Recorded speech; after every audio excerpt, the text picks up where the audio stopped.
It is of liberty that I would first write unto you, for except ye be free to act, ye cannot act.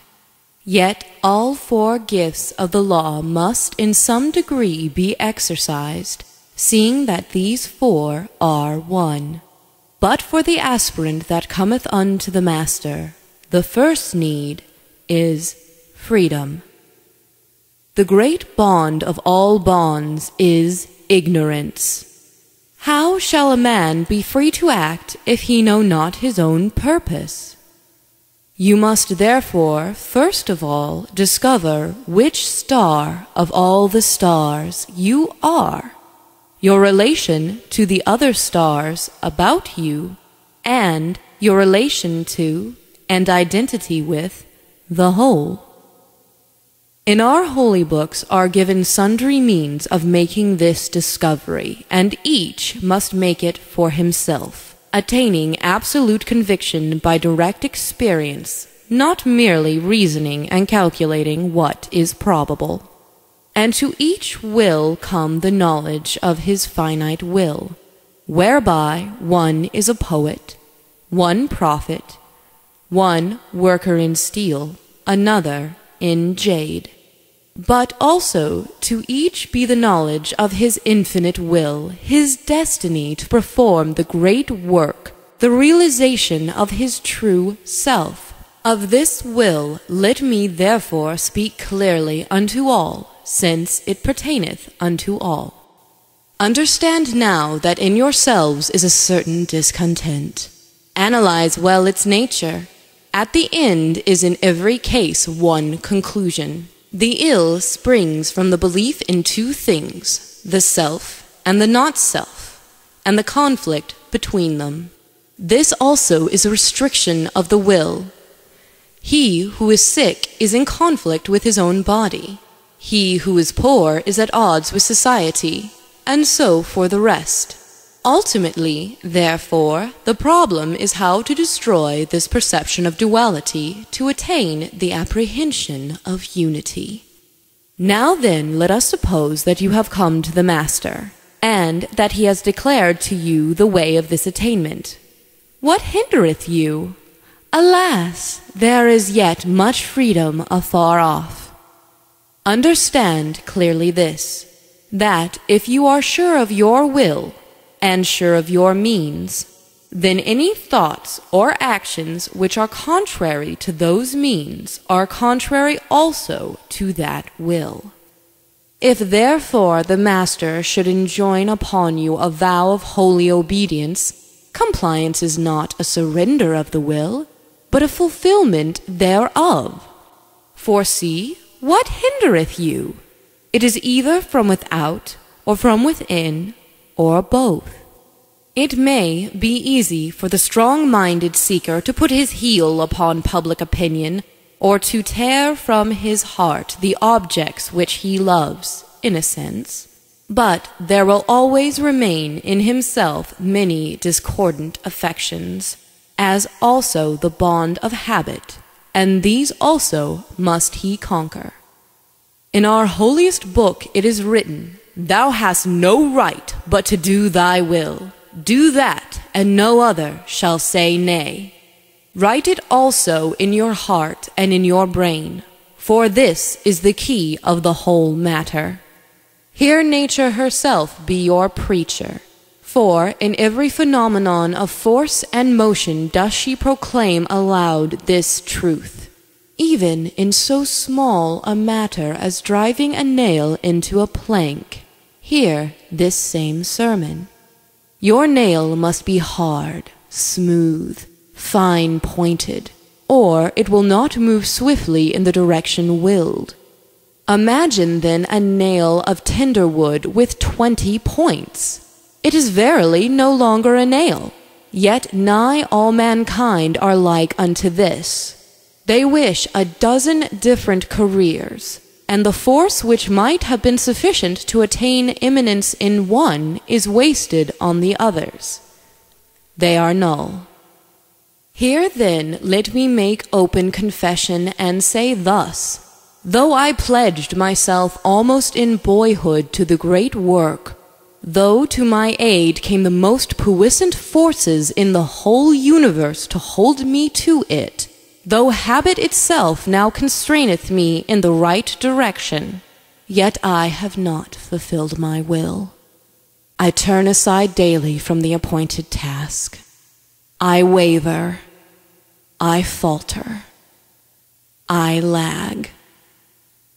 Let this then be of great comfort to you all, that if I be so imperfect, and for very shame I have not emphasized that imperfection, if I, the chosen one, still fail, then how easy for yourselves to surpass me!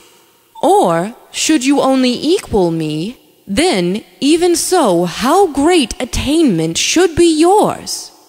Be of good cheer, therefore, since both my failure and my success are arguments of courage for yourselves. Search yourselves cunningly, I pray you, analyzing your inmost thoughts. And first you shall discard all those gross, obvious hindrances to your will: idleness, foolish friendships, waste employments or enjoyments. I will not enumerate the conspirators against the welfare of your state. Next, find the minimum of daily time which is in good sooth necessary to your natural life. The rest you shall devote to the true means of your attainment. And even these necessary hours you shall consecrate to the great work, saying consciously always while at these tasks that you perform them only in order to preserve your body and mind in health, for the right application to that sublime and single object. It shall not be very long before you come to understand that such a life is the true liberty. You will feel distractions from your will as being what they are. They will no longer appear pleasant and attractive, but as bonds, as shames. And when you have attained this point, know that you have passed the middle gate of this path. For you will have unified your will. Even thus, were a man sitting in a theater where the play wearies him, he would welcome every distraction and find amusement in any accident. But if he were intent upon the play, every such incident would annoy him. His attitude to these is then an indication of his attitude towards the play itself. At first, the habit of attention is hard to acquire. Persevere, and you will have spasms of revulsion periodically. Reason itself will attack you, saying, "How can so strict a bondage be the path of freedom?" Persevere. You have never yet known liberty. When the temptations are overcome, the voice of reason silenced, then will your soul bound forward unhampered upon its chosen course. And for the first time will you experience the extreme delight of being master of yourself and therefore the universe. When this is fully attained, when you sit securely in the saddle, then you may enjoy also all those distractions which first pleased you and then angered you. Now they will do neither any more, for they are your slaves and toys. Until you have reached this point, you are not wholly free. You must kill out desire and kill out fear. The end of all is the power to live according to your own nature, without danger that one part may develop to the detriment of the whole, or concern lest that danger should arise. The sot drinks and is drunken. The coward drinks not and shivers. The wise man, brave and free, drinks and gives glory to the Most High God. This then is the law of liberty. You possess all liberty in your own right, but you must buttress right with might. You must win freedom for yourself in many a war.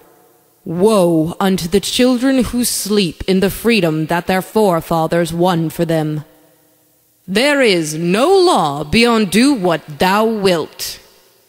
But it is only the greatest of the race who have the strength and courage to obey it. O man, behold thyself. With what pains wast thou fashioned? What ages have gone to thy shaping?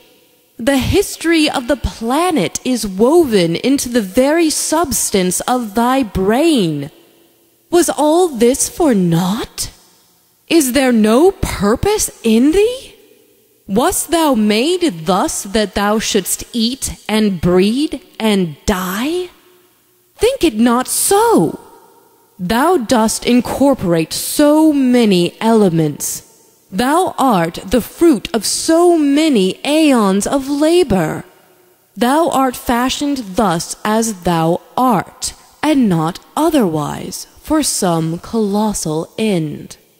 Nerve thyself then to seek it and to do it. Naught can satisfy thee but the fulfillment of thy transcendent will that is hidden within thee. For this, then, up to arms, win thine own freedom for thyself. Strike hard!